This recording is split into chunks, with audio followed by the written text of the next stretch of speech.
مخابن اولی که امید بین روز بروج طبران کردن ترکیه سر دبرم یا بردوام و حکمت هرمی یا به حلوست و گل یا بغدادی ام بینین اف به حلوستی به شرکتی گل دولت ترکیه چون ترکیه جی اف فشار سر کرد با کرد هی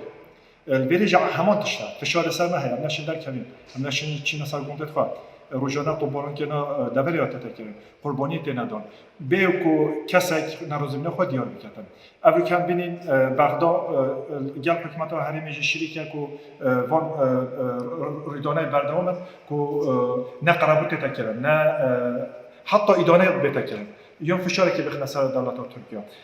راستیجی اف قربانیت بردوام بن یعنی اگر فشار سر به حکمتی نبود که ناراضی بین دیار کنه سر دولت ترکیه. قربانیت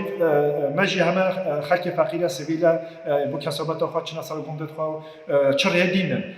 دبرم تقریبا یا بیاز زندان کوفکری که اول که نشین شخانی خوشی دارن. بین فرق جدایی تکن دبری بود دبریجی. تایبت دبرا ام بجین دبرا شلازه و دیره لوک منطقه نیروی کن دوستیا یا محرومش همه تشتا نه کی دبره دیا نه گودتون آبادانی هاتیه نه کسش چتا سال گودت خو جهدی گلی فرق ترج بره ام بینیم یعنی حکومت ترکیه دستالات الگرد هم امر حکومت ترکیه تا ریفا برن او گردیت نه شلو هاتیه گردن سردس دستالات بره کو ام بینیم امر ترکیه نه حتی نکجی گرتینا سر مسئله سیاسی یعنی کو تکلی کردن گل لحنی که کردی راستیجی اوا جه داخل بوما یعنی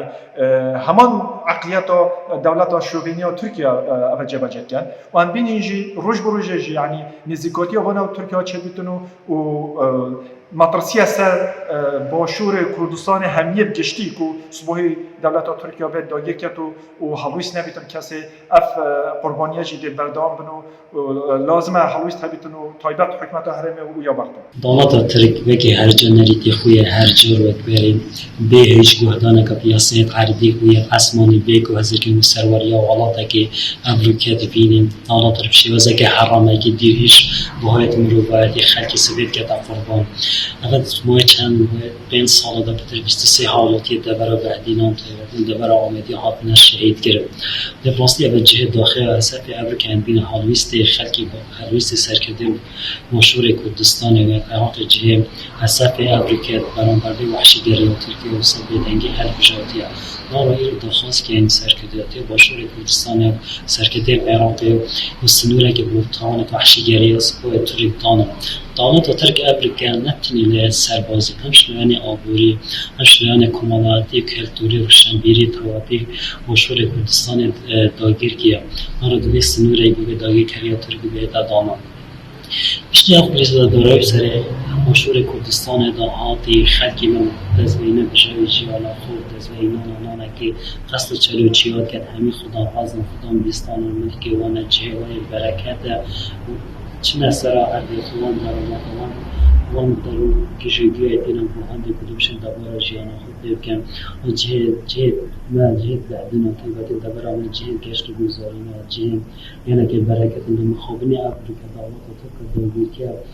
هم جه گشت گذاری هم جه برکت باشور کردستان که بعد دبار از بعدین تاجر کردیم